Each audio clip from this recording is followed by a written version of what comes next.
नमस्कार दोस्तों, स्वागत है आप सभी का द इन्फॉर्मपुर में। आज हम लोग मॉडर्न हिस्ट्री के कुछ महत्वपूर्ण टॉपिक से संबंधित कुछ महत्वपूर्ण प्रश्नों को सॉल्व करेंगे जो आपकी आने वाली बिहार शिक्षक भर्ती परीक्षा की दृष्टि से महत्वपूर्ण है। तो चलिए वीडियो को शुरू करते हैं। यहाँ पर देखेंगे आज का पहला प्रश्न है, 1857 ईस्वी की क्रांति सर्वप्रथम कहाँ से प्रारंभ हुई थी। आपको बताना है कि सन 1857 की जो क्रांति हुई थी वो सर्वप्रथम कहाँ से प्रारंभ हुई थी। तो यह प्रारंभ हुई थी मेरठ से। ठीक है, कब प्रारंभ हुई थी, आपसे टाइम भी पूछ सकता है, समय भी पूछ सकता है। तो 10 मई 1857 को मेरठ से प्रारंभ हुई थी। यहाँ पर दूसरा प्रश्न है, 34वीं रेजिमेंट के सिपाही मंगल पांडे ने किस स्थान पर विद्रोह किया था। आपको बताना है कि जो 34वीं रेजिमेंट के सिपाही मंगल पांडे थे उन्होंने किस स्थान से विद्रोह किया था। तो उन्होंने बैरकपुर से विद्रोह किया था जो कि पश्चिम बंगाल में है। और यह भी प्रश्न पूछते हैं कि मंगल पांडे किस रेजिमेंट से संबंधित थे। तो ये 34वीं रेजिमेंट के सिपाही थे मंगल पांडे। ठीक है, तो ये दोनों प्रश्न बन सकते हैं, आप ध्यान रखेंगे इसका। अगला प्रश्न है यहाँ पर, 1857 के विद्रोह के समय भारत का गवर्नर जनरल कौन था। तो लॉर्ड कैनिंग जो थे वो भारत के गवर्नर जनरल थे 1857 के विद्रोह के समय। बहुत इंपॉर्टेंट प्रश्न है ये। चौथा प्रश्न है, 1857 के विद्रोह के समय ब्रिटिश प्रधानमंत्री कौन थे। तो यहाँ पर पामस्टर्न जो थे वो 1857 के समय ब्रिटिश प्रधानमंत्री थे। यह भी प्रश्न आपका बन सकता है, तो ध्यान रखेंगे इसको भी। अगला प्रश्न है, लखनऊ में 1857 ईस्वी की क्रांति का नेतृत्व किसने किया था। यानी लखनऊ से 1857 की क्रांति का नेतृत्व कौन कर रहा था। तो बेगम हजरत महल 1857 की क्रांति का नेतृत्व कर रही थी। कहाँ से, लखनऊ से। अगला प्रश्न है, रानी लक्ष्मीबाई को अंतिम युद्ध में किसने पराजित किया। तो यह कैप्टन ह्यूरोज थे। ठीक है, जो रानी लक्ष्मीबाई के द्वारा जो क्रांति करी जा रही थी या जो विद्रोह हो रहा था उसका दमन किसने किया था, कैप्टन ह्यूरोज ने किया था। तो यह प्रश्न कई तरीके से पूछा जाता है और इसको मतलब फ्रेमिंग पर ध्यान देंगे, प्रश्न कैसे पूछा जा रहा है उसी हिसाब से आंसर करेंगे। अगला प्रश्न है, कानपुर से विद्रोह का नेतृत्व कर रहे नाना साहब का सेनापति कौन था। तो सेनापति नाना साहब के तात्या टोपे थे। तो कानपुर से यहाँ पर यह भी प्रश्न बनता है कि कानपुर से विद्रोह का नेतृत्व कौन कर रहा था। तो नाना साहब कर रहे थे। और यह भी पूछते हैं कि नाना साहब किस स्थान से विद्रोह का नेतृत्व कर रहे थे। तो वो कानपुर से कर रहे थे। ठीक है, तो कई तरीके से प्रश्न एग्जाम में पूछता है, तो हम हर तरह से तैयार रहेंगे। 1857 के विद्रोह के समय मुगल शासक कौन था। तो बहादुर शाह जफर था जो 1857 के विद्रोह के समय मुगल शासक था। अगला प्रश्न देखते हैं, महारानी विक्टोरिया ने भारतीय प्रशासन को ब्रिटिश राज के नियंत्रण में लेने की घोषणा कब की थी। तो यहाँ पर 1 नवंबर 1858 को महारानी विक्टोरिया ने भारतीय प्रशासन को ब्रिटिश राज के नियंत्रण में लेने की घोषणा की थी। क्योंकि 1857 में जो क्रांति होती है उसके तहत वहाँ की जो ब्रिटेन की महारानी विक्टोरिया होती हैं वह यह निर्णय लेती हैं कि अब जो भारत पर रूल होगा वो कंपनी के द्वारा नहीं होगा बल्कि किसके द्वारा होगा, महारानी विक्टोरिया के द्वारा, जो अप्रत्यक्ष रूप से यहाँ पर शासन करेंगी यानी अपने प्रतिनिधि के द्वारा। तो यहाँ पर 1 नवंबर 1885 को महारानी विक्टोरिया ने भारतीय प्रशासन को ब्रिटिश राज के नियंत्रण में लेने की घोषणा की थी। अगला प्रश्न है, 1858 के भारत शासन अधिनियम के द्वारा किसे भारत का प्रथम वायसराय बनाया गया था। जब 1858 में इन्होंने घोषणा करी थी तब यह भी तय हुआ था कि जो भारत का गवर्नर जनरल होगा उसका पद बदल करके क्या कर दिया जाएगा, वायसराय कर दिया जाएगा। ठीक है, तो यहीं से भारत में वायसराय का आरंभ होता है, मतलब वायसराय पद का आरंभ होता है। तो प्रथम वायसराय जो बनाए गए थे वो कौन थे, तो वो लॉर्ड कैनिंग थे। और यहाँ से एक प्रश्न और बनता है कि भारत के अंतिम गवर्नर जनरल कौन थे।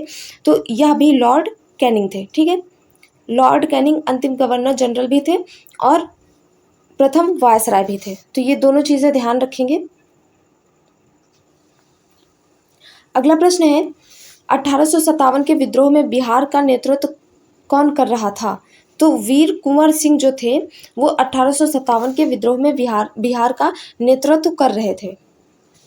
कौन कर रहा था, वीर कुंवर सिंह। ठीक है, वीर कुंवर सिंह 1857 के विद्रोह में बिहार का नेतृत्व कर रहे थे। तो यह भी क्वेश्चन कई तरीके से पूछा जाता है कि बिहार का नेतृत्व कौन कर रहा था और वीर कुंवर सिंह कहाँ का, किस क्षेत्र का नेतृत्व कर रहे थे। तो हर तरह से प्रश्न पूछा जाता है, तो ध्यान रखेंगे। 12 प्रश्न है, फर्स्ट वॉर ऑफ इंडिपेंडेंस पुस्तक किसने लिखी है। आपको पुस्तक का नाम क्या है, फर्स्ट वॉर ऑफ इंडिपेंडेंस, और इस पुस्तक का जो लेखक है उनका नाम बताना है। तो विनायक दामोदर सावरकर जी जो थे उन्होंने ही फर्स्ट वॉर ऑफ इंडिपेंडेंस नामक पुस्तक लिखी है। अगला प्रश्न है causes of the Indian revolt पुस्तक किसने लिखी है? तो यह सर सैयद अहमद खान ने लिखी है, causes of the Indian revolt. अगला प्रश्न है किसने 1857 के विद्रोह को स्वतंत्रता की पहली लड़ाई कहा था? तो विनायक दामोदर सावरकर जी ने 1857 के विद्रोह को स्वतंत्रता की पहली लड़ाई कहा था। अगला प्रश्न है प्रथम राष्ट्रीय स्वतंत्रता संग्राम ना प्रथम था, ना राष्ट्रीय और ना ही स्वतंत्रता संग्राम था। यह कथन किसका है? तो आरसी मजूमदार का यह कथन है कि प्रथम स्वतंत्रता संग्राम ना तो स्वतंत्रता संग्राम था और ना ही राष्ट्रीय था और ना ही प्रथम था। ठीक है, तो इन्होंने यह कथन दिया था, तो कथन भी ध्यान रखेंगे क्योंकि प्रश्न में आपके पेपर में कथन से संबंधित भी प्रश्न पूछे जाते हैं। अगला प्रश्न है भारतीय स्वाधीनता आंदोलन का सरकारी इतिहासकार कौन था? तो जो भारतीय स्वाधीनता आंदोलन था उसका जो सरकारी इतिहासकार था वो कौन थे? सुरेंद्र सेन थे। ठीक है, या इनको SN सेन भी बोलते हैं, सुरेंद्र नाथ सेन। यहाँ पर देखेंगे अगला टॉपिक है हमारा प्रमुख किसान एवं जनजातीय विद्रोह। तो इस टॉपिक से बनने वाले महत्वपूर्ण प्रश्न देखेंगे जो आपकी परीक्षा में बन सकते हैं। यहाँ पर 7वां प्रश्न देखेंगे 19वीं शताब्दी के दौरान होने वाले वहाबी आंदोलन का मुख्य केंद्र कहाँ था? आपको वहाबी आंदोलन के बारे में बताना है कि वहाँ का मुख्य केंद्र क्या था। तो वहाबी आंदोलन का मुख्य केंद्र पटना था, इसलिए ये और भी इम्पोर्टेंट हो जाता है क्योंकि ये बिहार से संबंधित है। यहाँ पर अगला प्रश्न है किस आदिवासी नेता को जगत पिता यानी धरती आभा के नाम से जाना जाता है? तो बिरसा मुंडा को जगत पिता या धरती आभा के नाम से जाना जाता है। यहाँ पर ध्यान देंगे प्रश्न यह भी आ सकता है कि जगत पिता या धरती आभा के नाम से किसे जाना जाता है या बिरसा मुंडा को किन नामों से जाना जाता है, तो दोनों चीज़ें ध्यान रखेंगे। अगला प्रश्न है आपका वंदे मातरम गीत के रचयिता कौन है? तो यह बंकिम चंद्र चटर्जी जी हैं, वंदे मातरम गीत के रचयिता। अगला प्रश्न है सन्यासी विद्रोह का उल्लेख बंकिम चंद्र चटर्जी ने किस उपन्यास में किया है? तो आनंद मठ में किया है, यानी जो बंकिम चंद्र चटर्जी जी का उपन्यास है वो कौन सा है? आनंद मठ है। ठीक है, तो यह भी ध्यान रखेंगे कि आनंद मठ किसके द्वारा लिखा गया है? बंकिम चंद्र चटर्जी के द्वारा। अगला प्रश्न है कूका आंदोलन जो 1840 से 72 के बीच में हुआ था, यानी 1840 से 1872 के बीच में, यह किसने संगठित किया था? तो गुरु राम सिंह ने इसको संगठित किया था 1840 से 72 के बीच में। अगला प्रश्न है उल्गुलान विद्रोह किससे संबंधित है? तो यह बिरसा मुंडा से संबंधित है। बिरसा मुंडा किस राज्य से संबंधित है? तो यह झारखंड के रहने वाले थे, वहां से संबंधित है। अगला प्रश्न है फरायजी विद्रोह के नेता कौन थे? तो यहाँ पर फरायजी नेता के विद्रोह थे दादू मियाँ। अगला प्रश्न है छोटा नागपुर जनजातीय विद्रोह कब हुआ था? तो ये 1820 ईस्वी में हुआ था। अगला प्रश्न है कोल विद्रोह जो 1831 से लेकर के 1832 के बीच में हुआ था, का विद्रोह किसने किया था? तो बुद्धो भगत ने कोल विद्रोह किया था। यहाँ पर अगला प्रश्न है सन्यासी विद्रोह का दमन करने का श्रेय किसे दिया जाता है? तो वॉरेन हेस्टिंग्स को सन्यासी विद्रोह का दमन करने का श्रेय दिया जाता है। अगला प्रश्न है गडकरी विद्रोह का केंद्र किस स्थान पर था? तो ये कोल्हापुर में था गडकरी विद्रोह का केंद्र। अगला प्रश्न है जनजातीय लोगों के लिए आदिवासी शब्द का प्रयोग सबसे पहले किसने किया था? तो ठक्कर बापा ने किया था। ठक्कर बापा ने जनजातीय लोगों के लिए आदिवासी शब्द का प्रयोग किया था। अगला प्रश्न देखेंगे, अगला प्रश्न है खैरवार आदिवासी आंदोलन किस वर्ष शुरू हुआ था? तो ये 1874 ईस्वी में शुरू हुआ था, यानी कि खैरवार आदिवासी आंदोलन 1874 में आपका शुरू हुआ था। अगला टॉपिक है ब्रिटिश भारत में शिक्षा का विकास। इससे बहुत सारे प्रश्न बनते हैं आपके एग्जाम में, तो इस वाले टॉपिक को अच्छे से पढ़ेंगे। ब्रिटिश भारत में शिक्षा का विकास, इससे बनने वाले महत्वपूर्ण प्रश्न देख लेते हैं। यहाँ पर 31वां प्रश्न है व्यक्तिगत प्रयासों से सर्वप्रथम कोलकाता में शिक्षा हेतु मदरसा की स्थापना किसके द्वारा की गई थी? तो यह वॉरेन हेस्टिंग्स के द्वारा सर्वप्रथम कोलकाता में शिक्षा हेतु मदरसा की स्थापना की गई थी। अगला प्रश्न है 1784 में कोलकाता में एशियाटिक सोसाइटी ऑफ बंगाल की स्थापना किसके द्वारा की गई थी? तो ये सर विलियम जोन्स के द्वारा की गई थी। कोलकाता में एशियाटिक सोसाइटी ऑफ बंगाल की स्थापना 1784 में।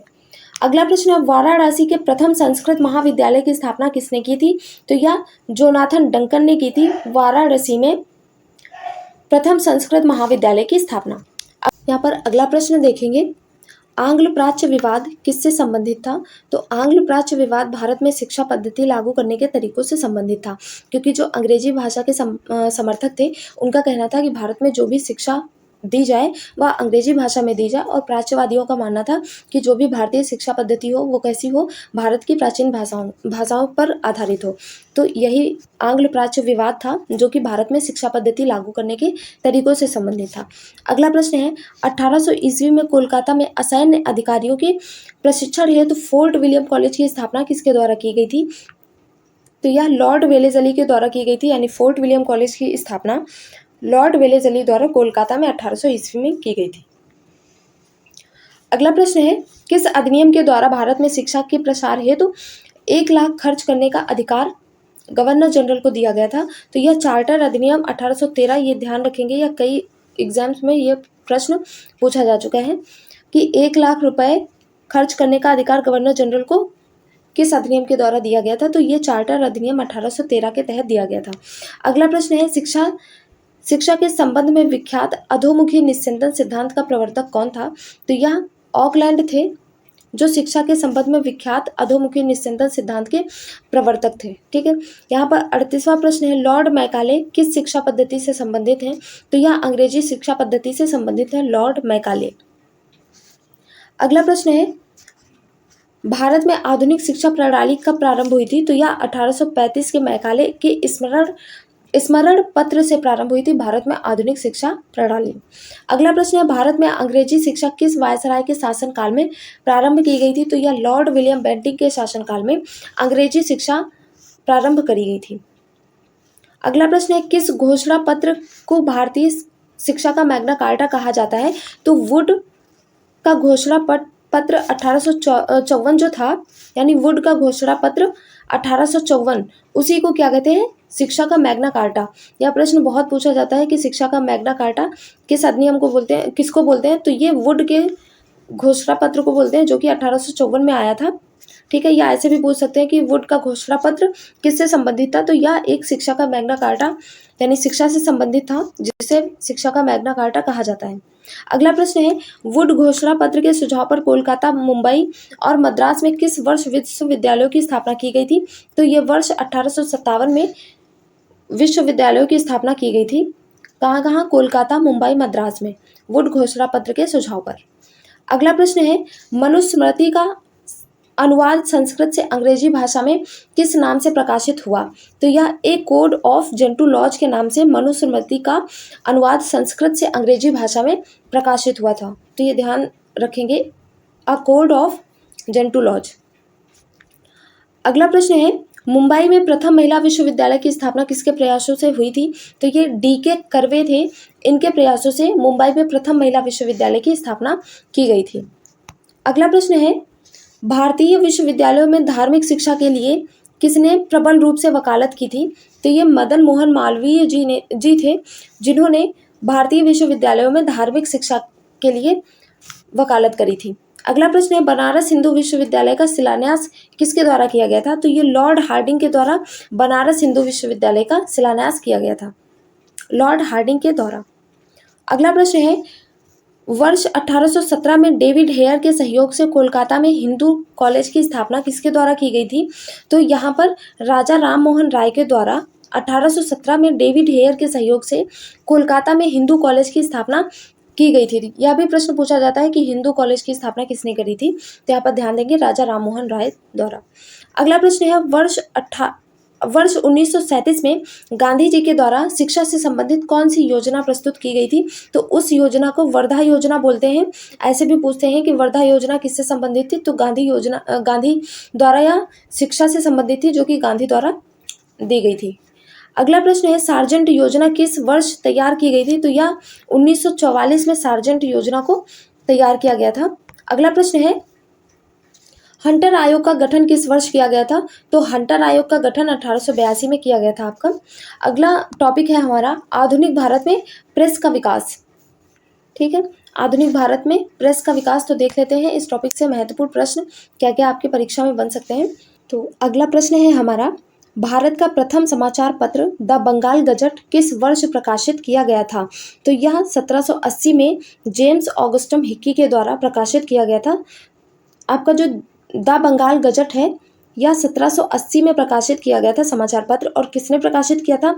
जेम्स ऑगस्टस हिक्की के द्वारा। ठीक है, तो ये भी बहुत इंपॉर्टेंट हो जाता है, इनको भी ध्यान रखेंगे क्योंकि प्रश्न में इनका नाम भी डायरेक्ट पूछ सकता है कि किसके द्वारा बंगाल गजट प्रकाशित किया गया था। अगला प्रश्न है, वर्नाक्यूलर प्रेस एक्ट किस वायसराय के समय पारित हुआ था? तो यह लॉर्ड लिटन के कार्यकाल में 1878 में वर्नाक्यूलर प्रेस एक्ट पारित किया गया था। अगला प्रश्न है,